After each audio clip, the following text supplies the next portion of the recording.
Hello friends, मैं नवीन आप सभी का स्वागत करता हूं आपके अपने यूट्यूब चैनल नवीन पाठशाला पर। फ्रेंड्स, आज हम लोग सीडीपीओ का जो एग्ज़ाम हुआ है 15 मई 2022 को, उसका क्वेश्चन देखने जा रहे हैं। साथ ही अभी हाल ही में आयोग के द्वारा इसका आंसर की जारी किया गया है। इस आधार पर यदि हम लोग इसका डिस्कशन देखते हैं तो इसमें त्रुटि की संभावना बहुत कम रहती है। यह डिस्कशन आपके आगामी किसी भी परीक्षा जो कि बीपीएससी से रिलेटेड है या बिहार से रिलेटेड है, उसके लिए बहुत ही हेल्पफुल रहने वाला है। देखते हैं पहला क्वेश्चन। इससे पहले कि आप लोग यदि इस चैनल पर नए हैं तो इस चैनल को सब्सक्राइब कर ले, लाइक शेयर कर दें। देखते हैं पहला क्वेश्चन। पहला क्वेश्चन है, निम्नलिखित में से किसने अनुच्छेद 370 हटाने का समर्थन किया? तो इसका आंसर हो जाएगा बीएसपी। बीएसपी ने अनुच्छेद 370 हटाने का समर्थन किया। जो ऑप्शन में दिए गए ऑप्शन है इसमें केवल बीएसपी है जिसने अनुच्छेद 370 को हटाने का समर्थन किया था। नेक्स्ट क्वेश्चन है, नागरिकता संशोधन बिल का समर्थन निम्नलिखित में से किसने किया? तो दिए गए ऑप्शन में से किसने नागरिकता संशोधन बिल पर समर्थन किया था? तो इसका आंसर हो जाएगा जदयू। दिए गए ऑप्शन में से जो जितने भी दल है उसमें से जदयू ने नागरिकता संशोधन बिल का समर्थन किया था। अगला क्वेश्चन है कि किस राजनीतिक दल ने मुस्लिम महिला विवाह अधिकार संरक्षण बिल 2019 का राज्यसभा में समर्थन किया था? तो इसका ऑप्शन हो जाएगा ई। ऑप्शन ई क्यों? तो ऑप्शन ई इसलिए क्योंकि इसमें से दो दल जो है इसने मुस्लिम महिला जो बिल था 2019 में आया था राज्यसभा में समर्थन किया था। एक तो जदयू है और दूसरा बीएसपी है। तो इस तरह से इसका आंसर हो जाएगा ऑप्शन ई। अगला क्वेश्चन, पटना हाईकोर्ट के मुख्य न्यायाधीश कौन है? वर्तमान में पटना हाईकोर्ट के मुख्य न्यायाधीश संजय करोल है। ऑप्शन ए हो जाएगा संजय करोल। अगला प्रश्न है, बिहार का पंचायती राज मंत्री कौन है? तो बिहार का पंचायती राज मंत्री सम्राट चौधरी। ऑप्शन हो जाएगा बी सम्राट चौधरी।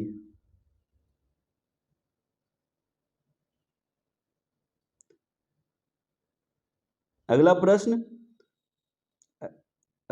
देखते हैं, बिहार में कानून द्वारा गोवध किस वर्ष से प्रतिबंधित किया गया था? तो बिहार में कानून द्वारा 1955 से गोवध पे प्रतिबंध लगाया गया था।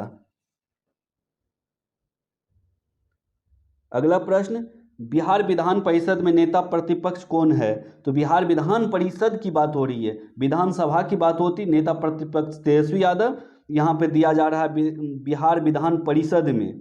तो विधानसभा में तेजस्वी यादव और विधान परिषद में राबड़ी देवी। Option C.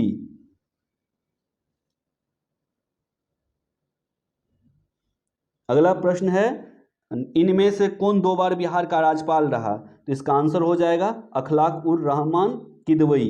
अखलाक उर रहमान किदवई जो है ये बिहार के 2 बार राज्यपाल रहे हैं।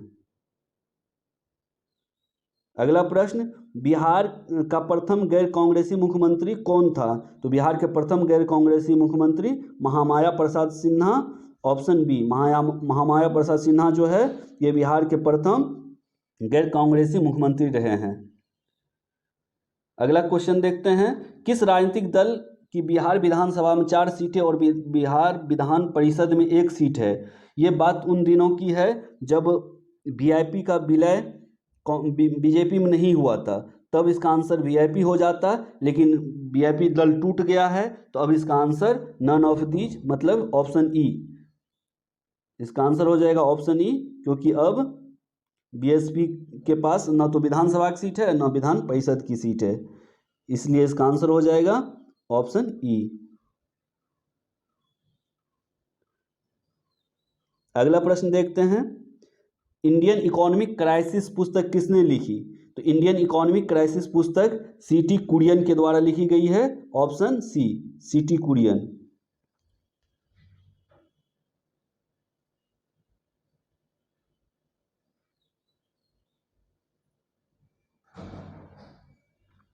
अगला प्रश्न देखते हैं।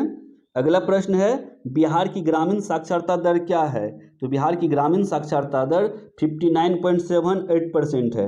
59.78। और दिए गए किसी भी ऑप्शन में ये ऑप्शन नहीं है, तो इसीलिए इसका ऑप्शन हो जाएगा ई, उपरोक्त में से कोई नहीं। अगला प्रश्न है, झारखंड बिहार का अभिन्न अंग था, ये बताया जा रहा है कि किस वर्ष झारखंड बिहार का अभिन्न अंग था, तो इसका आंसर हो जाएगा 1999 में झारखंड बिहार का ही एक अभिन्न अंग था। बिहार में तीन कठिया पद्धति क्या है, तो बिहार में जो उस समय तीन कठिया पद्धति था, इसके बारे में पूछा जा रहा है कि ये क्या है, तो इसका आंसर हो जाएगा कृषि पद्धति। तीन कठिया पद्धति कृषि पद्धति थी। लोकनायक की उपाधि किसे दी गई थी, तो लोकनायक की उपाधि जयप्रकाश नारायण को दी गई थी, ऑप्शन सी जयप्रकाश नारायण। बिहार में सतत विकास के लिए राज्य सरकार द्वारा 7 निश्चय योजना अभियान प्रारंभ किया गया था, पूछा जा रहा है कि किस वर्ष प्रारंभ किया गया था, इसका आंसर हो जाएगा ऑप्शन सी 2015 में ये प्रारंभ किया गया था। अगला प्रश्न है, वर्ष 2021-22 में बिहार का राजकोषीय घाटा राज्य के सकल घरेलू उत्पाद का कितना प्रतिशत था, तो इसका आंसर हो जाएगा 2.97%, ऑप्शन सी 2.97%।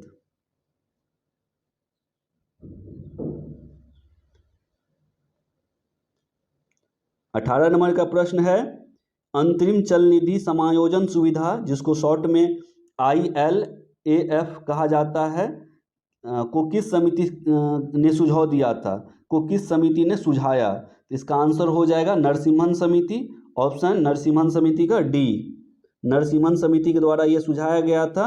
क्या सुझाया गया था, तो अंतरिम चल निधि समायोजन सुविधा ILAF। अगला प्रश्न है, विशेष आर्थिक क्षेत्र अत्यधिक सफल डैश प्रयोग की लाइन पर आधारित है, तो किस प्रयोग पर, किस देश के प्रयोग के लाइन पर आधारित है, तो इसका आंसर हो जाएगा चाइनीज। चाइनीज बोले तो चीन। चीन में जो है जो विशेष आर्थिक क्षेत्र होता है सेज, स्पेशल इकोनॉमिक जोन, ये अत्यधिक सफल रहा है, तो इसका आंसर होगा चाइनीज। अगला प्रश्न है, विश्व व्यापार संगठन में भारत कब सम्मिलित हुआ था, तो विश्व व्यापार में भारत 1995 में सम्मिलित हुआ था, ऑप्शन हो जाएगा डी 1995। अगला प्रश्न है, संशोधित मूल्य वर्धित कर संबंधित है, संशोधित मूल्य वर्धित कर जो है ये उत्पाद कर से संबंधित है, तो उत्पाद कर ऑप्शन ए।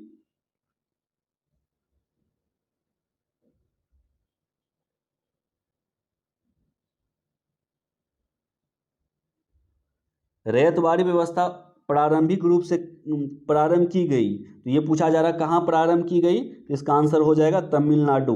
रैयतवाड़ी व्यवस्था जो है प्रारंभिक रूप से तमिलनाडु में प्रारंभ की गई। 23 नंबर का क्वेश्चन है, नेफेड है एक, नेफेड क्या है, तो इसके बारे में पूछा जा रहा है, तो यह एक सहकारी संगठन है, ऑप्शन हो जाएगा इसका बी सहकारी संगठन।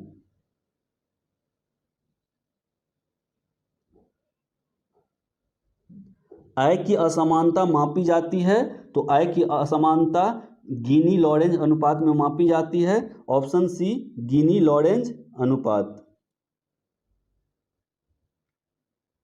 25 नंबर का प्रश्न है, तेल के संकट के कारण अधिकांश विकसित देश ने डैश समस्या का सामना किया, जब तेल का संकट हुआ था तो उस समय अधिकांश देशों ने किस चीज़ का सामना किया, किस समस्या का सामना किया, तो इसका आंसर हो जाएगा मुद्रास्फीति, ऑप्शन ए मुद्रास्फीति का सामना किया।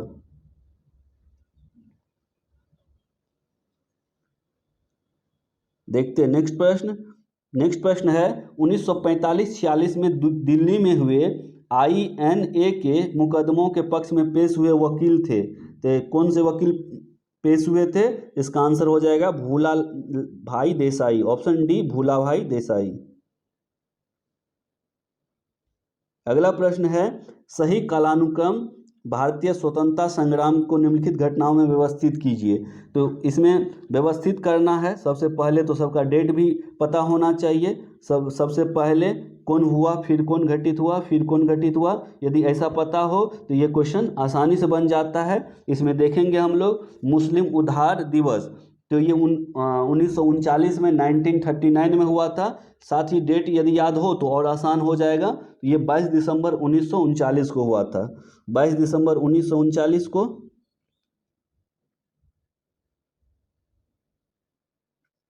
बाईस दिसंबर 1939 1939 को हुआ था।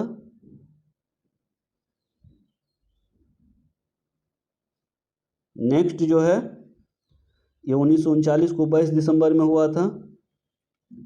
डायरेक्ट एक्शन डे 1946 को हुआ था। उसके बाद आता है कांग्रेस मंत्रालयों का इस्तीफा, ये भी 1939 में हुआ था।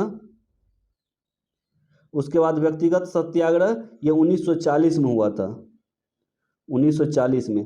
अब साथ ही इसमें 1939 में दो चीज़ हुआ है, एक हुआ है मुस्लिम उद्धार दिवस और दूसरा है कांग्रेस मंत्रालयों का इस्तीफा। तो साथ ही ये कॉन्सेप्ट जानना बहुत ज़रूरी है कि जब कांग्रेस मंत्रालयों का इस्तीफा हुआ तो इसी के उपलक्ष्य में मुस्लिम लीग ने मुस्लिम उद्धार दिवस मनाया था।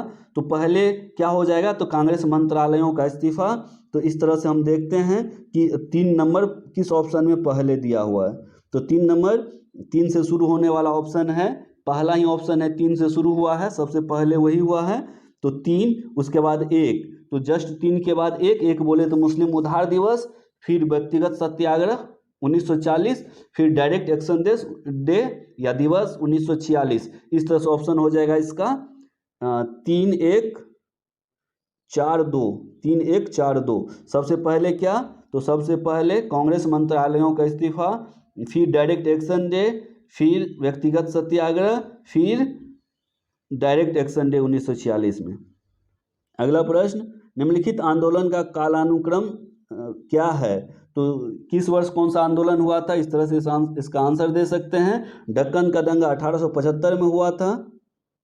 उसके बाद आता है इंडिगो नील विद्रोह हुआ था 1859 में, 1859। उसके बाद पंजाब में भूमि अलगाव के खिलाफ आंदोलन, ये हुआ था 1900 ईस्वी के आसपास, 1900 ईस्वी के आसपास का ये है। उसके बाद आता है पाटनी आंदोलन 1876 के आसपास का समय है। इस तरह से ऑप्शन सबसे पहले क्या हो जाएगा, तो सबसे पहले इंडिगो, देख लेते हैं किस ऑप्शन में इंडिगो सबसे पहले है। ऑप्शन इंडिगो वाला 2 से कौन सा ऑप्शन शुरू है, तो 2 से एक ऑप्शन 2 ऑप्शन शुरू है, 2 के बाद 3 है, जबकि 2 के बाद क्या होगा 1859 के बाद होगा सबसे पहले डेक्कन दंगा, 2 के बाद 1, तो 2 के बाद 1 वाला कोई ऑप्शन नहीं है, इसीलिए इसका आंसर हो जाएगा ई। 2 के बाद 1 होना चाहिए, 1859 के बाद 1875 होना चाहिए, जो कि किसी भी ऑप्शन में नहीं है, इसीलिए इसका आंसर हो जाएगा ऑप्शन ई। अगला प्रश्न है, इनमें से बिहार के किस नेता ने हरमोड कमीशन के समक्ष रांची में प्रस्तुत होकर दलितों के मताधिकार की मांग की थी। इसका आंसर हो जाएगा राम मनोहर लोहिया, सॉरी, इसका आंसर होगा बाबू जगजीवन राम। बाबू जगजीवन राम ने बिहार के नेता थे और हरमोड कमीशन के समक्ष रांची में प्रस्तुत होकर दलितों के लिए मताधिकार की मांग रखी थी, बाबू जगजीवन राम। अगला प्रश्न देखते हैं, 30 नंबर का प्रश्न है कि निम्नलिखित में से इनमें से किसने बक्सर के युद्ध के तुरंत बाद अंग्रेजों के विरुद्ध बिहार में विद्रोह की शुरुआत की थी। तो इसका आंसर हो जाएगा महाराजा फतेह बहादुर शाही। महाराजा फतेह बहादुर शाही ने बक्सर युद्ध के तुरंत बाद अंग्रेजों के विरुद्ध बिहार में विद्रोह की शुरुआत की थी। अगला प्रश्न है, भारत छोड़ो आंदोलन के दौरान पटना के 7 शहीद कहे जाने वाले व्यक्तियों में से कौन बीएन कॉलेज का विद्यार्थी था। तो इसका आंसर हो जाएगा जगपति कुमार, जो कि बीएन कॉलेज का विद्यार्थी था।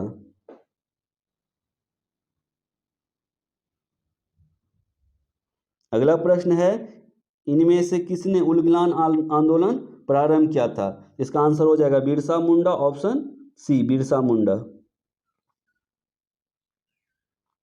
अगला प्रश्न है, एका आंदोलन के लिए जिम्मेदार था। तो एका आंदोलन के लिए कौन जिम्मेदार था, तो अवध में हरदोई बहराइच आदि किसान। अवध जो उस समय का एक प्रदेश था जो कि अभी यूपी में है, वहाँ जो हरदोई और बहराइच के गांव के जो किसान थे वही एका आंदोलन के लिए जिम्मेदार थे।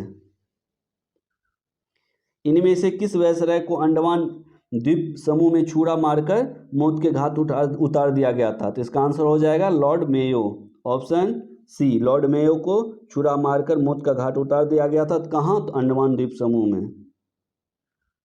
अगला प्रश्न है, फ्रंटियर गांधी ने कहा था कि उन्हें और उनके आंदोलन को उन्होंने भेड़ियों के सामने फेंक दिया था, वो किसका जिक्र कर रहे थे? तो वो कांग्रेस नेतृत्व का जिक्र कर रहे थे। उनके अनुसार कांग्रेस नेतृत्व ने फ्रंटियर गांधी बोले तो खान अब्दुल गफ्फार खान को और उसके आंदोलन को भेड़ियों के सामने, यहाँ भेड़ियाँ मुस्लिम लीग के बारे में बोला जा रहा है, मुस्लिम लीग को भेड़ियाँ से रिलेट कर रहा है, के सामने फेंक दिया गया था। किसका जिक्र कर रहे हैं? तो कांग्रेस नेतृत्व का, ऑप्शन ए कांग्रेस नेतृत्व। अगला प्रश्न है, मुख्य खालसा दीवान ने किसको गिरे हुए सिख और अपराधी के रूप में घोषित किया था? गिरे हुए सिख और अपराधी के रूप में किसे घोषित किया था? तो गद्दार पार्टी के क्रांतिकारी को किसने किया था? तो मुख्य खालसा दीवान ने क्या कहा था? कहा था गिरे हुए सिख और अपराधी है, ऐसा घोषित किया था। अगला प्रश्न है, पूना समझौता कब हस्ताक्षरित किया गया था? तो पूना समझौता, इसका आंसर हो जाएगा 24 सितंबर 1932, ऑप्शन सी 24 सितंबर 1932 को पूना समझौता हस्ताक्षरित किया गया था। अगला प्रश्न है, मद्रास में जस्टिस पार्टी ने उनकी और उनके डैश की वजह से द्वैत शासन के प्रयोग को प्रांत में सफल बनाया। तो जो भी जस्टिस पार्टी था, ये ब्राह्मण विरोधी रुख की वजह से, ब्राह्मण विरोधी रुख की वजह से द्वैत शासन के जो प्रयोग था उसको सफल बनाया था मद्रास में जस्टिस पार्टी ने। अगला प्रश्न है, इनमें से किसने अप्रैल 1930 में वेदारण्यम सत्याग्रह का आयोजन किया था? तो इसका आंसर हो जाएगा सी राजागोपालाचारी। सी राजागोपालाचारी ने अप्रैल 1930 में वेदारण्यम सत्याग्रह का आयोजन किया था। अगला प्रश्न है, किसे चंपारण सत्याग्रह का एक महत्वपूर्ण पहलू सही मायने में कहा जा सकता है? तो ये भारत के राष्ट्रीय आंदोलन में जो किसान को शामिल किया जाना था, इस भारत के राष्ट्रीय आंदोलन में किसान आंदोलन को शामिल किया जाना, ये चंपारण सत्याग्रह का एक महत्वपूर्ण पहलू है। अगला प्रश्न मैथ से रिलेटेड है, यह है कि समीकरण 2x² प्लस √6x - 6 = 0 के मूल्य है। तो इसका आंसर हो जाएगा -6 और √6/2, ऑप्शन सी।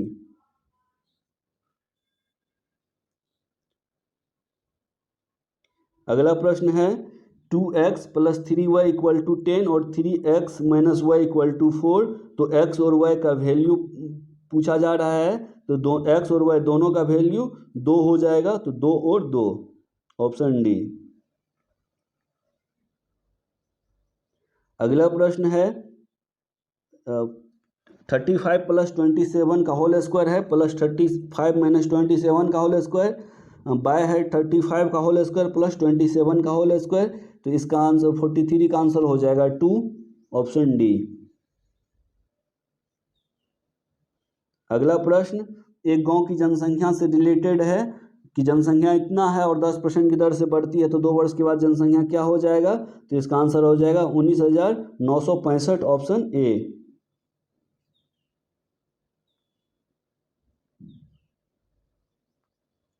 अगला प्रश्न सीरीज से रिलेटेड है, लुप्त पद को ज्ञात करना है, तो इसका आंसर हो जाएगा 30।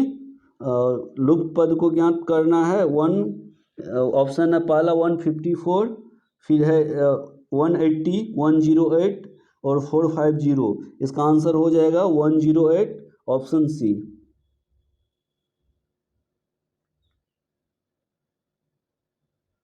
अगला प्रश्न है, पूर्वाह्न में 4:30 बजे घंटे की सुई और मिनट की सुई के बीच का कोण कितना है?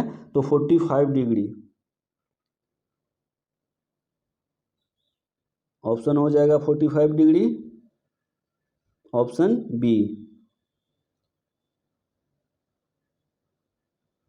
अगला प्रश्न, n कॉम्बिनेशन 9 = n कॉम्बिनेशन 8 हो तो n का वैल्यू क्या हो जाएगा? तो n का वैल्यू 17 हो जाएगा, 17, ऑप्शन बी।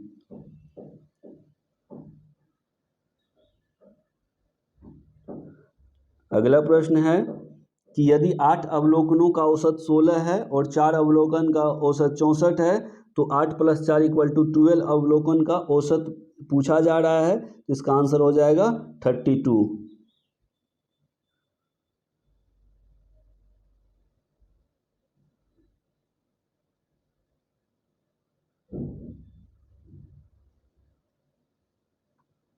अगला प्रश्न, एक विद्यालय में 20 शिक्षक है जो गणित और भौतिकी पढ़ाते हैं।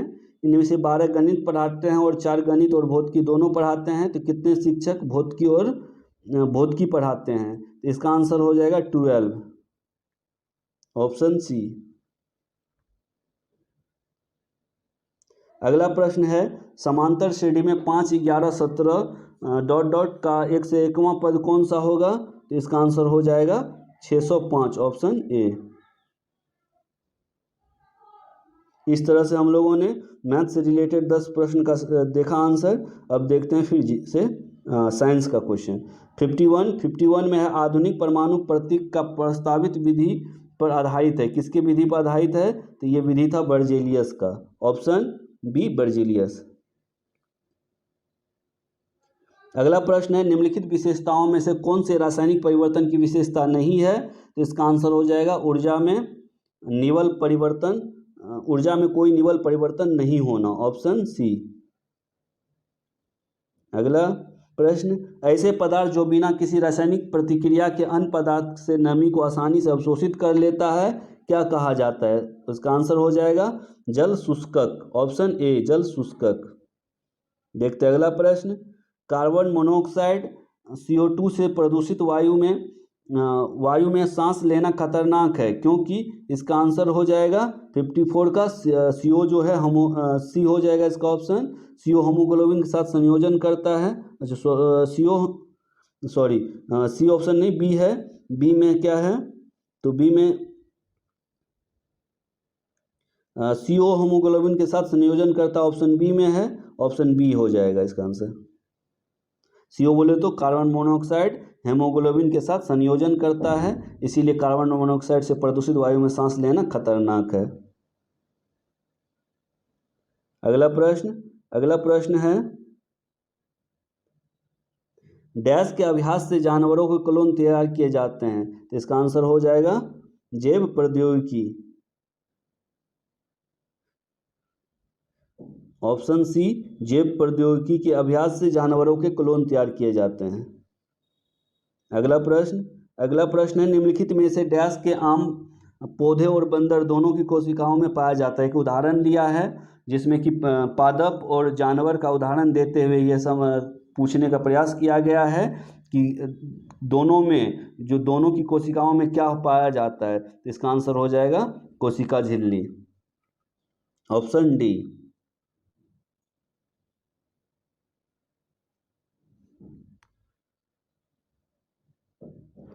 अगला प्रश्न है, मांसपेशियों को हड्डी से जोड़ता है। तो मांसपेशियों को जो हड्डी से जोड़ता है वो कंडरा कहलाता है, इंग्लिश में उसे टेंडन कहते हैं, हिंदी में कंडरा, ऑप्शन सी। और यही साथ ही यदि पूछा जाता कि हड्डी को हड्डी से, तो आंसर होता लिगामेंट। फूलों का डैश फल बनाता है। तो फूलों का अंडाशय फल बनाता है, ऑप्शन सी।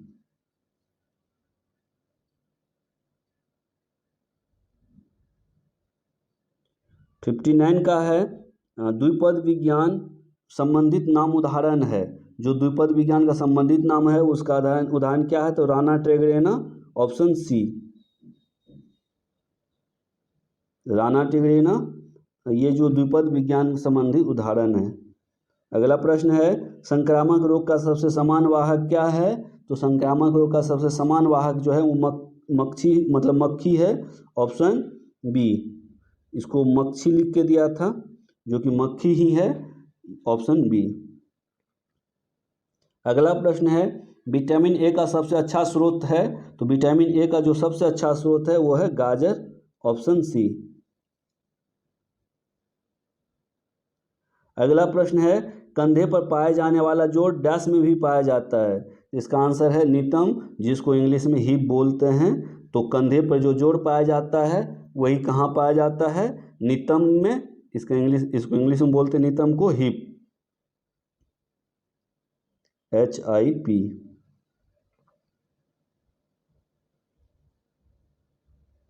अगला प्रश्न है, निम्नलिखित में से डैश हमारे शरीर के तापमान को नियंत्रित करने के लिए सबसे अधिक सक्रिय रूप से कार्य करता है। तो हमारे शरीर के तापमान को नियंत्रित करने की जब भी बात आती है तो इसका आंसर होता है त्वचा, ऑप्शन ए। अगला प्रश्न है खमीर का उपयोग डैश के उत्पादन में किया जाता है, तो इसका आंसर हो जाएगा शराब। शराब उत्पादन में खमीर का उपयोग किया जाता है।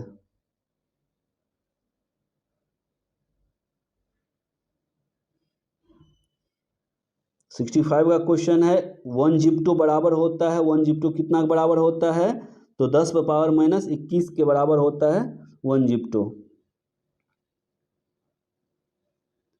पेंडुलम की घड़ी की समाअवधि या दोलन काल कितना होता है, तो इसका आंसर हो जाएगा 2 सेकेंड,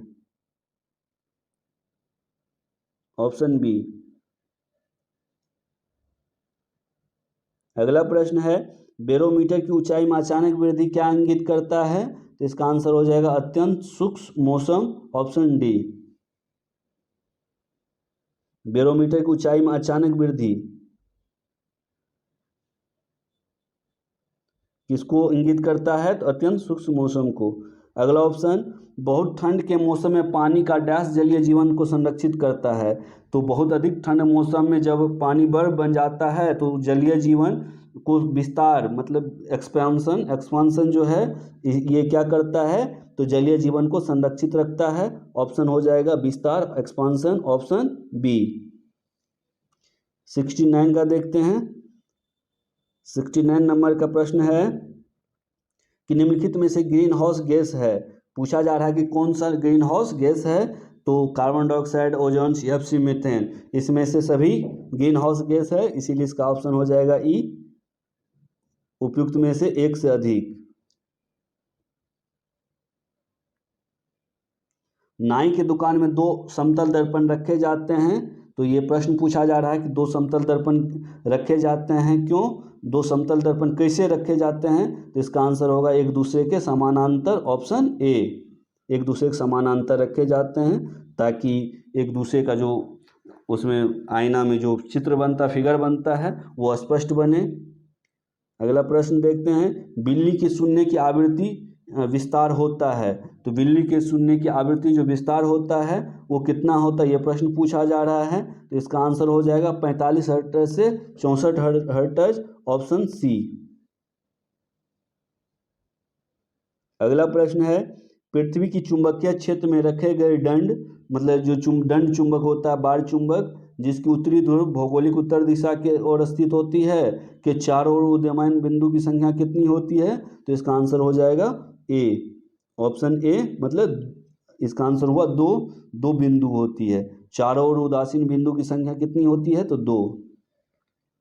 देखते हैं 73 नंबर का प्रश्न। 73 नंबर का प्रश्न है बड़े शोरूम डिपार्टमेंट में स्टोर में इस्तेमाल किए जाने वाले विजिलेंस दर्पण होता है, तो विजिलेंस दर्पण किस चीज़ का बना होता है, तो इसका आंसर हो जाएगा उत्तल दर्पण, ऑप्शन बी, उत्तल दर्पण। बड़े शोरूम डिपार्टमेंट स्टोर में इस्तेमाल किया जाने वाला विजिलेंस दर्पण उत्तल दर्पण का बना होता है। अगला प्रश्न एक सुचालक को दूसरे चार्ज किए गए सुचालक के पास लाकर बिना संपर्क बनाए चार्ज करने की प्रक्रिया क्या कहलाती है, इसका आंसर हो जाएगा प्रेरण कहलाती है। अगला प्रश्न है मिश्रण के विभिन्न द्रवीभूत घटकों को उपयुक्त पदार्थ पर अधिशोषण द्वारा अलग करने की प्रक्रिया क्या कहलाती है, तो इसका आंसर हो जाएगा क्रोमेटोग्राफी, ऑप्शन सी, क्रोमेटोग्राफी। अगला प्रश्न देखते हैं एक्सरे में वर्णाक्षर एक्स का मतलब है, एक्सरे को एक्स से सूचित किया जाता है, जिसको एक्सरे ऐसे लिखा जाता है एक्स और रे। यहाँ क्वेश्चन पूछा जा रहा है जो एक्स है उसका क्या मतलब है, तो एक्स का मतलब अननोन है, अज्ञात है, इसको अभी तक ज्ञात नहीं किया जा सका है, इसीलिए इसको अननोन या अज्ञात किरण कहा जाता है। अगला प्रश्न है वाटर गैस मिश्रण होता है, वाटर गैस किसका मिश्रण होता है, CO+H2, CO+H2 का वाटर गैस मिश्रण होता है, ऑप्शन ए।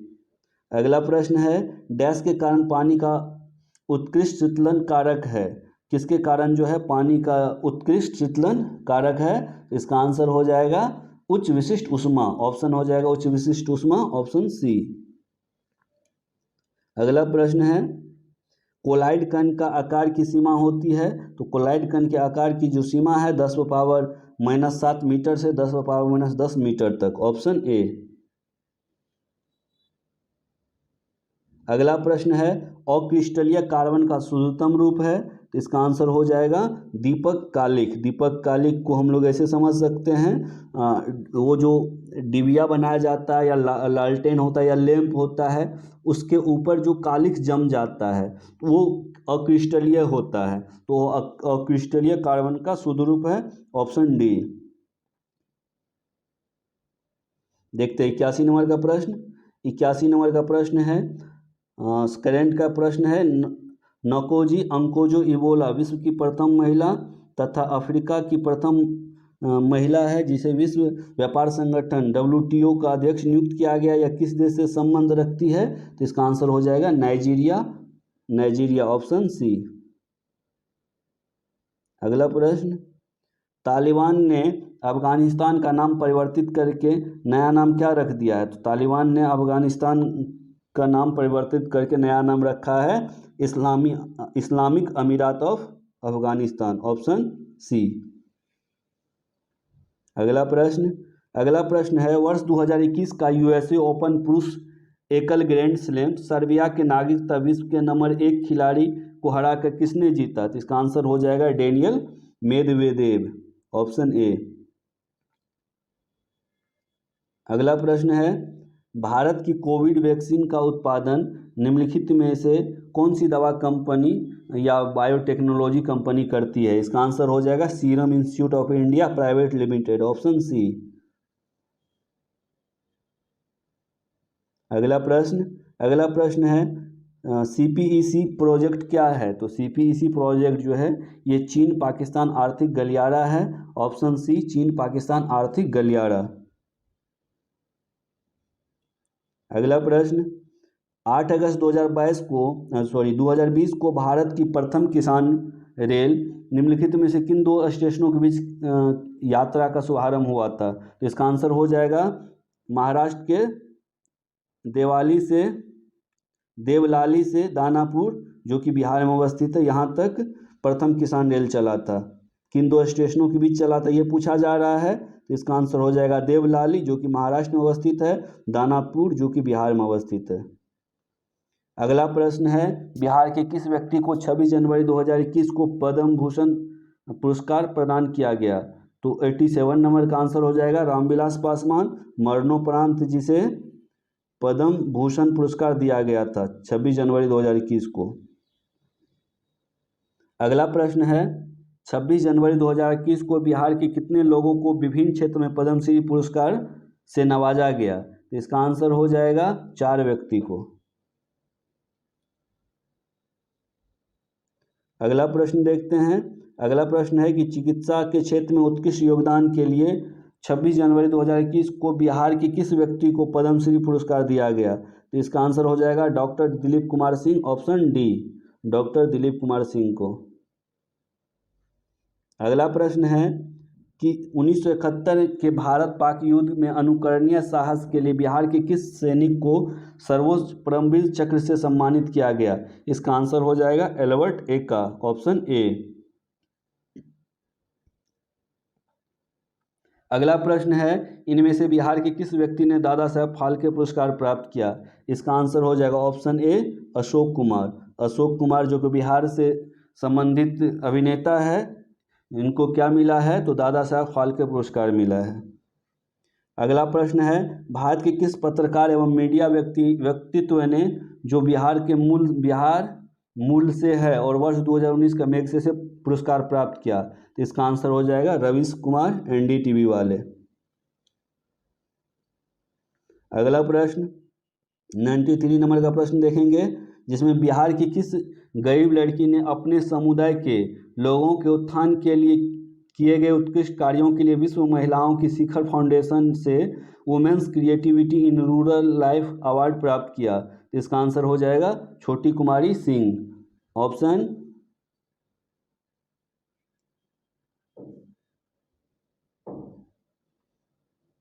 ऑप्शन बी छोटी कुमारी सिंह।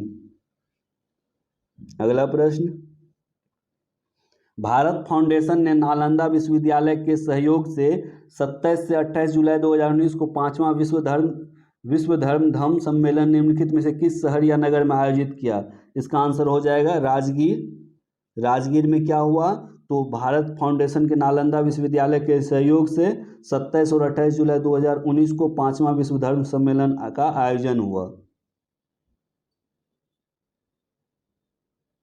अगला प्रश्न है कि इनमें से बिहार के किस व्यक्ति को भारत रत्न से सम्मानित किया गया। इसका आंसर हो जाएगा राजेंद्र प्रसाद। डॉक्टर राजेंद्र प्रसाद को ये बिहार के व्यक्ति है जिन्हें भारत रत्न से सम्मानित किया गया। ऑप्शन के अनुसार इसका आंसर हो जाएगा राजेंद्र प्रसाद।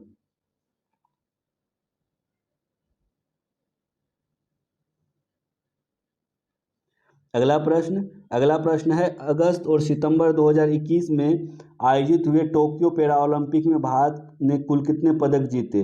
तो भारत ने कुल 19 पदक जीते। ऑप्शन सी कुल 19 पदक। अगला प्रश्न, सेंट्रल विस्टा पुनर्विकास प्रोजेक्ट क्या है। ये जो 67वीं बीपीएससी जो कि रद्द हो गया उसमें भी ये क्वेश्चन पूछा गया था और सीडीपीओ में भी ये क्वेश्चन रिपीट किया गया। तो इसका आंसर हो जाएगा नई दिल्ली स्थित रैसीना हिल के समीप केंद्रीय प्रशासनिक क्षेत्र के पुनरुद्धार के लिए चल रहे पुनर्विकास से संबंधित प्रोजेक्ट है। Option D.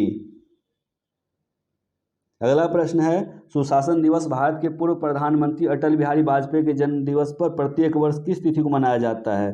तो 25 दिसंबर इसका आंसर हो जाएगा। 25 दिसंबर को प्रतिवर्ष सुशासन दिवस मनाया जाता है। किसके याद में, किसके जन्म दिवस पर, तो अटल बिहारी वाजपेयी के जन्म दिवस पर। अगला प्रश्न है विश्व का सबसे ऊंचा पुल रेलवे पुल किस नदी के ऊपर बना हुआ है। इसका आंसर हो जाएगा चिनाब नदी पर। अगला प्रश्न है राष्ट्रीय अन्न सुरक्षा अधिनियम के तहत एक राष्ट्र एक राशन कार्ड स्कीम इनमें से किसने शुरू किया। तो किसके द्वारा शुरू किया गया ये प्रश्न है। तो ये रामविलास पासवान के द्वारा शुरू किया गया था। ऑप्शन रामविलास पासवान सी।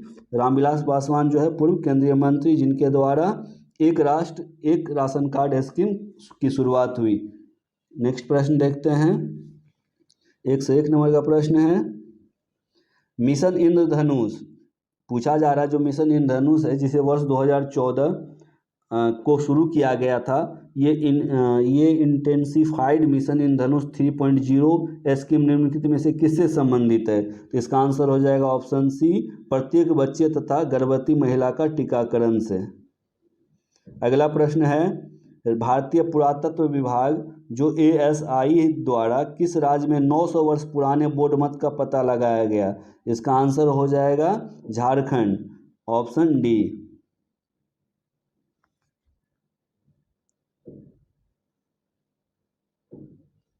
अगला प्रश्न 103 नंबर का प्रश्न देखते हैं। 103 नंबर का प्रश्न है भारत का कौन सा इकलौता शहर है जिसे वर्ष 2020 में शहरी वन को बढ़ाने और ठीक रख रखाव की प्रतिबद्धता के लिए tree city of the world की मान्यता दी गई। तो इसका आंसर हो जाएगा हैदराबाद। हैदराबाद एक ऐसा शहर है जिसे tree city of the world की मान्यता दी गई। अगला प्रश्न है विश्व वायु गुणवत्ता रिपोर्ट 2020 के अनुसार निम्नलिखित में से कौन सी राजधानी अत्यधिक प्रदूषित पाई गई। तो इसका आंसर हो जाएगा नई दिल्ली, जो कि किसके अनुसार, तो विश्व वायु गुणवत्ता रिपोर्ट के अनुसार सबसे प्रदूषित राजधानी थी। राजीव गांधी खेल रत्न पुरस्कार का नाम बदलकर इनमें से किस खिलाड़ी के नाम पर रखा गया। तो इसका आंसर हो जाएगा मेजर ध्यानचंद के नाम पर रखा गया है। मेजर ध्यान अब जो ये खेल रत्न है इसका नाम होगा मेजर ध्यानचंद खेल रत्न पुरस्कार। अगला प्रश्न है वर्ष 2021 में अनुतिष्ठित जो आयोजित हुआ था अनुतिष्ठित टोक्यो ओलंपिक 2020 में किस देश ने सबसे अधिक स्वर्ण पदक जीते। तो इसका आंसर हो जाएगा यूएसए। Option A. अगला प्रश्न है मंगल ग्रह मिशन के तहत निम्नलिखित में से किस अरब देश ने वर्ष 2020 में अपना अंतरिक्ष यान होप या अल अमाल मंगल ग्रह को प्रक्षेपित किया है। तो इसका आंसर हो जाएगा संयुक्त अरब अमीरात, जिसको यूएई बोलते हैं, यूनाइटेड अरब अमीरात। अगला प्रश्न है विश्व का कौन सा पहला देश है जिसने अपने देश में सभी महिलाओं को मुफ्त मुफ्त में स्वच्छता उत्पाद सैनिटरी प्रोडक्ट प्रदान किए हैं? इसका आंसर हो जाएगा स्कॉटलैंड। स्कॉटलैंड विश्व का ऐसा पहला देश है जिसने सभी महिलाओं को मुफ्त में स्वच्छता उत्पाद मतलब सैनिटरी प्रोडक्ट प्रदान किए हैं। अगला प्रश्न, क्वाड किससे रिलेटेड है? पूछा जा रहा है क्वाड, जिसको चतुर्भुज सुरक्षा संवाद भी बोलते हैं, के नाम से भी जाना जाता है। इसमें कौन कौन सा देश शामिल है? तो इसमें यूएसए, भारत, ऑस्ट्रेलिया और जापान। Option C. अगला प्रश्न है, निम्नलिखित में से नोबेल शांति पुरस्कार प्रदान करने का निर्णय कौन लेता है? तो इसका आंसर हो जाएगा नॉर्वे की नोबेल समिति। देखते हैं 111 नंबर का प्रश्न। 111 नंबर का प्रश्न है,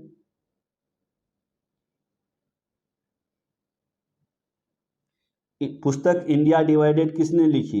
तो पुस्तक India divided doctor Rajendra Prasad के द्वारा लिखी गई। अगला प्रश्न है,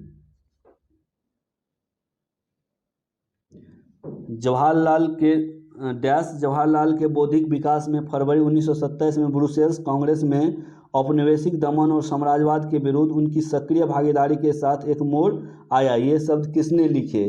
तो ये शब्द एस गोपाल के द्वारा लिखे गए थे। इसका आंसर हो जाएगा S Gopal. S Gopal option A. अगला प्रश्न है, किप्स प्रस्ताव ने वास्तव में हमें कुछ नहीं दिया। यदि हम प्रस्तावों को स्वीकार करते तो हमें भविष्य में पछताना पड़ता, और युद्ध ने भारत को अपनी स्वतंत्रता प्राप्त करने का अच्छा अवसर प्रदान किया था। केवल एक वचन पर आधारित होने के कारण हमें इसे खोना नहीं चाहिए। ये शब्द किसने लिखे? तो इसका आंसर हो जाएगा मौलाना अबुल कलाम आज़ाद। Option B. अगला प्रश्न, 114 नंबर का प्रश्न है, किस घटना या किन घटनाओं ने ब्रिटिश प्रधानमंत्री क्लेमेंट इटली को सदमा पहुंचाया, जिसने घोषणा की कि ब्रिटिश साम्राज्यवाद की इमारत को एक बड़ा झटका लगा? तो इसका आंसर हो जाएगा आज़ाद हिंद फौज का जो सैन्य अभियान था और शाही भारतीय जल सेना का जो विद्रोह था, इसका जो एक घटना था, ब्रिटिश प्रधानमंत्री क्लेमेंट इटली को इससे सदमा पहुंचा और घोषणा की कि ब्रिटिश साम्राज्यवाद की इमारत को एक झटका लगेगा। ये क्या था? तो ये आज़ाद हिंद फौज की सैन्य अभियान और शाही भारतीय जल सेना का विद्रोह था। अगला प्रश्न है, किसने स्वतंत्र भारत के प्रथम प्रधानमंत्री जवाहरलाल नेहरू का साहस, दूरदर्शिता के एक उत्कृष्ट नेता के रूप में अभिवादन किया? तो इसका आंसर हो जाएगा माउंटबेटन ने प्रथम प्रधानमंत्री जवाहरलाल नेहरू का साहस, दूरदर्शिता के एक उत्कृष्ट नेता के रूप में अभिवादन किया था। नेक्स्ट प्रश्न है, तृतीय बौद्ध सभा का सभापतित्व किसने किया था? तो तृतीय बौद्ध सभा का सभापतित्व मोगलीपुत्र तीस के द्वारा किया गया था।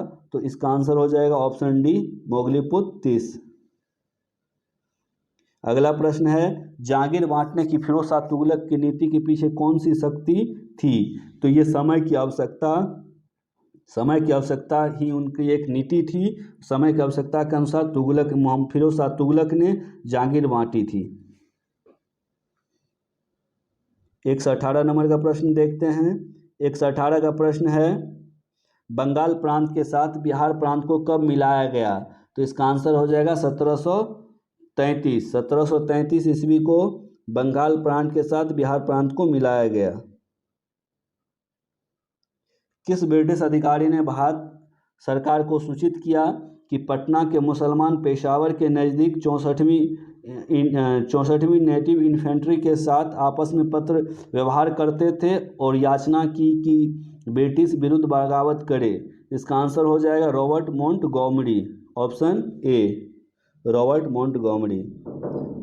अगला प्रश्न है, 1888 में इलाहाबाद में किस राजा ने भारतीय राष्ट्रीय कांग्रेस के चौथे अधिवेशन संपन्न होने में बहुत बहुमूल्य सहायता प्रदान की? तो इसका आंसर हो जाएगा दरभंगा के महाराज। ऑप्शन सी, दरभंगा के महाराज। अगला प्रश्न है, 11 अगस्त 1942 को पटना शहर में, पटना शहर में भारत छोड़ो आंदोलन का किन्होंने मार्गदर्शन किया था? तो इसका आंसर हो जाएगा नगर के अधीनस्थ नागरिकों ने। नगर के अधीनस्थ नागरिकों ने पटना शहर में भारत छोड़ो आंदोलन का मार्गदर्शन किया था। 122 नंबर का प्रश्न देखते हैं। 122 नंबर का प्रश्न है, पूर्व गुप्त काल में शीशे के सिक्के की एक बड़ी संख्या जारी की गई थी। तो पूर्व गुप्त काल में सिक्के की जो अधिक संख्या जारी की गई थी, यह सातवाहनों के द्वारा। Option A Satavahana. अगला प्रश्न देखते हैं। अगला प्रश्न है, अशोक की नीति के आर्थिक परिणामों के कारण ही मौर्य साम्राज्य का पतन अधिकांशतः उचित था। यह तथ्य किसने विश्वास किया था? तो कहने का है यह तथ्य किसका है, यह थ्योरी, यह कॉन्सेप्ट किसका है? तो यह इसका आंसर हो जाएगा रोमिला थापर। रोमिला थापर के अनुसार अशोक की जो नीति थी उसके आर्थिक जो परिणाम के कारण मौर्य साम्राज्य का पतन ज़्यादा उचित लगता है। अगला प्रश्न है, प्रसिद्ध इलाहाबाद प्रशस्ति का लेखक कौन था? तो इसका आंसर हो जाएगा हरिसेन। इलाहाबाद प्रशस्ति के जो लेखक है वो है हरिसेन। Option B.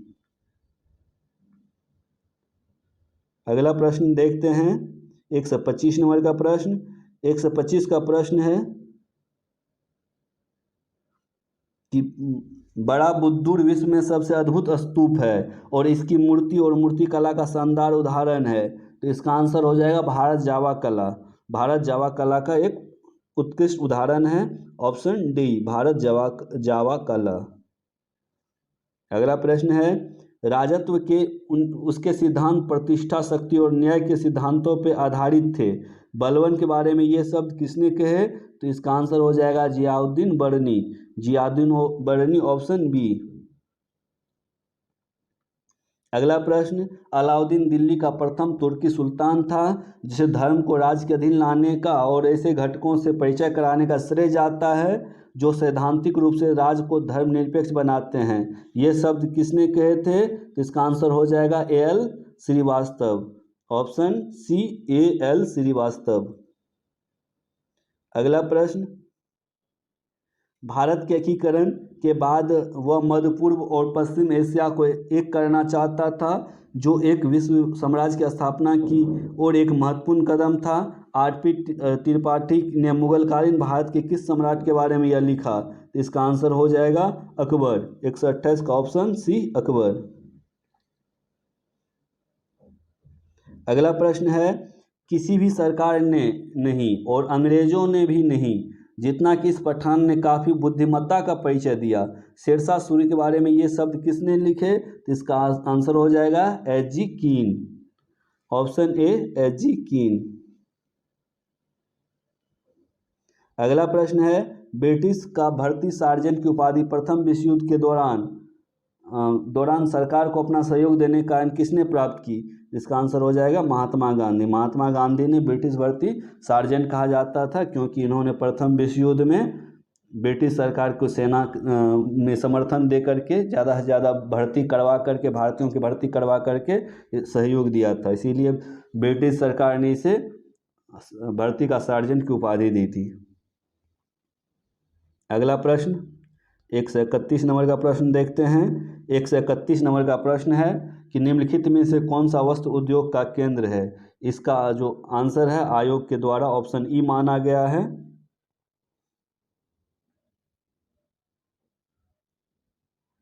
आयोग ने इसका आंसर ऑप्शन ई माना है। वजह है, सॉरी, इस प्रश्न का नहीं, निम्नलिखित में से कौन सा वस्त्र उद्योग का केंद्र है? तो इसका आंसर हो जाएगा भीलवाड़ा।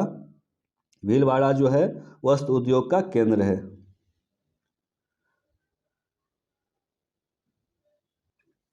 अगला प्रश्न देखते हैं। अगला प्रश्न है, निम्नलिखित संघ राज्य क्षेत्रों में से किसमें सबसे कम क्षेत्र वनाच्छादित है? इसका आंसर हो जाएगा ऑप्शन ए, चंडीगढ़, जो सबसे कम वनाच्छादित है ऑप्शन दिए गए ऑप्शन के अनुसार। अगला प्रश्न है, सोमेश्वर श्रेणी निम्नलिखित पर्वत श्रेणियों में से किसका एक भाग है? तो इसका आंसर हो जाएगा शिवालिक श्रेणी। सोमेश्वर श्रेणी शिवालिक श्रेणी का एक भाग है। अगला प्रश्न है, बिहार की भूमि निम्नलिखित में से किस नदी प्रणाली से अपवाहित होती है? तो इसका आंसर हो जाएगा गंगा। बिहार की जो भूमि है वह गंगा नदी प्रणाली द्वारा अपवाहित होती है। अगला प्रश्न है, बिहार में बाल सुंदरी, ताल, करेल और बालथर जो पद है निम्नलिखित में से किसके लिए प्रयुक्त होता है? तो ये बिहार की मिट्टी के लिए प्रयुक्त होता है। क्या क्या? बाल सुंदरी, ताल, करेल और बालथर। अगला प्रश्न, निम्नलिखित में से किसका कोई भूभाग वनाच्छादित नहीं है? तो इसका आंसर हो जाएगा ऑप्शन ई। ऑप्शन ई इसलिए क्योंकि इसमें से ऑप्शन ई जिसका कोई भूभाग वनाच्छादित नहीं, ऐसे कई जिले हैं जिसमें कि जिसका कोई भूभाग वनाच्छादित नहीं है। कम से कम जो वन हो, इसमें से ऐसे कोई ऑप्शन नहीं है जिसका कि वनाच्छादित नहीं हो, इसीलिए ऑप्शन ई। अगला प्रश्न 137 नंबर का प्रश्न देखते हैं। 137 का प्रश्न है, कहलगांव, कांटी, बाढ़ एवं नवीनगर निम्नलिखित में से किसके केंद्र है? तो ये ताप विद्युत शक्ति का केंद्र है, ऑप्शन सी। अगला प्रश्न, वर्ष 2001 और 11 के दशक में निम्नलिखित जिलों में से किसमें अधिक जनसंख्या की वृद्धि दर्ज की गई? तो सबसे अधिक जो वृद्धि दर्ज की गई है वो है मधेपुरा, लेकिन मधेपुरा ऑप्शन में नहीं था, इसलिए इसका आंसर हो जाएगा दूसरे नंबर वाले किशनगंज। किशनगंज में 2001 से 11 के दशक में, अच्छा यहाँ 2001 से 11 के दशक में पूछा गया, तो इसका आंसर किशनगंज हो जाएगा। 11 से 21 होता, 1 से 11 के अंतर्गत जो है पहला है मधेपुरा और दूसरा किशनगंज है, इसीलिए इसका आंसर आयोग के द्वारा किशनगंज माना गया है। अगला प्रश्न, बिहार में निम्नलिखित में से कौन सा वस्त्र उद्योग का केंद्र है? तो इससे पहले जो वस्त्र उद्योग का केंद्र पूछा गया उसका आंसर भीलवाड़ा हुआ, लेकिन इस वस्त्र उद्योग के केंद्र के बारे में बिहार में पूछा जा रहा है कि कौन सा एक वस्त्र उद्योग का केंद्र है। तो एक से अधिक ऑप्शन इसमें जो है वस्त्र उत्पादन का केंद्र है, जिसमें कि भागलपुर में वस्त्र उद्योग है ही, साथ ही गया में भी है, तो इसीलिए ऑप्शन हो जाएगा ई, उपरोक्त में से एक से अधिक। अगला प्रश्न है 140 नंबर का प्रश्न देखते हैं। निम्नलिखित में से कौन सी नदियां हैं? तो नदी के बारे में पूछा जा रहा है। जो भारत से बाहर की नदी है, विक्टोरिया और चाड नहीं है, ये दोनों झील है, स्वेज और पनामा नहर है, ईरी और हुरन भी झील है। तो बचा मरे और डार्लिंग ऑस्ट्रेलिया की नदी है, जो कि नदियों का जोड़ा है। अगला प्रश्न, हैदराबाद शहर निम्नलिखित देशों में से किस में अवस्थित है? तो हैदराबाद जो है ये पाकिस्तान और भारत दोनों जगह अवस्थित है, एक शहर है, इसीलिए इसका ऑप्शन हो जाएगा ई, उपयुक्त में से एक से अधिक। ये पाकिस्तान का भी एक शहर है, ये भारत का भी एक शहर है, इसीलिए इसका आंसर हो गया उपयुक्त में से एक से अधिक। देखते हैं अगला प्रश्न है, निम्नलिखित देशों में से किसमें कोयले का सबसे बड़ा संचित भंडार है? इसका आंसर हो जाएगा संयुक्त राज्य अमेरिका में कोयले का सबसे बड़ा संचित भंडार है। अगला प्रश्न है, निम्नलिखित देशों में से कौन 2020 में गेहूं का सबसे बड़ा उत्पादक था? तो गेहूं का जो सबसे बड़ा उत्पादक है, गेहूं और चावल दोनों में जो है ये चीन हो जाएगा इसका आंसर। अगला प्रश्न देखते हैं 144 नंबर का। 144 का प्रश्न है, निम्नलिखित देशों में से कौन सा इलेक्ट्रॉनिक का सबसे बड़ा उत्पादक है? तो इलेक्ट्रॉनिक का सबसे बड़ा उत्पादक, इसका आंसर हो जाएगा चीन, ऑप्शन सी। अगला प्रश्न है, निम्नलिखित पर्वत श्रेणियों में से कौन गंगा के मैदान एवं दक्कन पठार को विभाजित करता है? तो ये है विंध्याचल श्रेणी गंगा के मैदान और दक्कन के पठार को विभाजित करता है, तो इसका आंसर हो जाएगा ऑप्शन ए, विंध्याचल की श्रेणी। ये दक्षिण भारत और उत्तर भारत को भी अलग करता है, और कह सकते हैं गंगा का मैदान जो कि उत्तर भारत में पड़ता है और दक्कन का पठार जो कि दक्षिण भारत में पड़ता है, ये विंध्याचल की श्रेणी है जो विभाजित करता है। अगला प्रश्न है, निम्नलिखित नदियों में से कौन से पूर्व की ओर प्रभावित नहीं होती है? पूर्व की ओर प्रभावित नहीं होती है, तो इसमें से एक से अधिक है, एक से अधिक नदी है जो पूर्व की ओर प्रभावित नहीं होती, जिसमें से नर्मदा भी पश्चिम की ओर होती है, और इसके अलावा भी गंगावेली भी पश्चिम की ओर होती है। तो ये दोनों नदियां पश्चिम की ओर प्रभावित होती है, इसीलिए इसका आंसर हो जाएगा उपयुक्त में से एक से अधिक, ऑप्शन ई। अगला काली मिट्टी निम्नलिखित में से किस शब्दावली का प्रयोग किया जाता है काली मिट्टी के लिए? तो इसका आंसर हो जाएगा रेगुड़ भी यूज किया जाता है, और साथ ही काली कपास वाली मिट्टी, काली कपास वाली मिट्टी और रेगुड़, इसका दो ऑप्शन है, दोनों इसका आंसर होगा, इसीलिए इसका फाइनल आंसर हो जाता है उपयुक्त में से एक से अधिक, ऑप्शन ई। अगला प्रश्न 148 का 148 नंबर का प्रश्न है, 2020 में भारत में निम्नलिखित फसलों में से किसका रकबा सर्वाधिक है? तो 148 का आंसर हो जाएगा चावल। चावल का जो है भारत में सबसे अधिक रकबा है। इसको रकबा का मतलब है क्षेत्रफल, सबसे अधिक क्षेत्रों में जो है चावल उगाया जाता है, गेहूं से अधिक क्षेत्रफल में चावल उगाया जाता है। अगला प्रश्न है, निम्नलिखित राज्यों में से किसमें तांबा अयस्क सबसे बड़ा भंडार है? तो इसका आंसर हो जाएगा राजस्थान। राजस्थान के खेतड़ी से तांबे प्राप्त किया जाता है, साथ ही तांबे अयस्क का सबसे बड़ा भंडार जो है वो राजस्थान में है। अगला और अंतिम प्रश्न है, पूर्वी उत्तर प्रदेश और बिहार के भाग निम्नलिखित मैदानों में से किसमें सम्मिलित है? इसका आंसर हो जाएगा मध्य गंगा मैदान में। मध्य गंगा के मैदान में जो है बिहार का पूर्वी उत्तर प्रदेश में भी पूरब का भाग और बिहार का पूरा भाग, ये मध्य गंगा का मैदान। उत्तराखंड से गंगा निकलती है, जब ये उत्तर प्रदेश में प्रवेश करती है और बिहार तक बहती है तो ये मध्य वाला भाग आ जाता है। इधर पश्चिम बंगाल तरफ बहती है, इधर उत्तराखंड है, यहाँ कुछ दूरी तक पूर्वी उत्तर प्रदेश, फिर बिहार का क्षेत्र, तो ये क्षेत्र जो आ जाता है ये वाला, ये मध्य गंगा का मैदान हो जाता है, इसीलिए इसका आंसर हो जाएगा मध्य गंगा का मैदान। तो इस तरह से हम लोगों ने 150 प्रश्नों को देखा है। ये कि आपके किसी भी एग्ज़ाम के लिए जो बीपीएससी से रिलेटेड है या बिहार से रिलेटेड है या अन्य सभी एग्ज़ाम से संबंधित जो भी क्वेश्चन है इससे देख सकते हैं। ये आपके लिए बहुत ही महत्वपूर्ण है। आपको इस क्वेश्चन का पीडीएफ चाहिए तो नीचे दिए गए टेलीग्राम लिंक पे क्लिक करके टेलीग्राम से जुड़ करके इस पीडीएफ को प्राप्त कर सकते हैं। यदि आपको वीडियो अच्छा लग रहा हो तो लाइक शेयर सब्सक्राइब कर दे। हम लोग मिलते हैं नेक्स्ट वीडियो में। धन्यवाद। जय हिंद।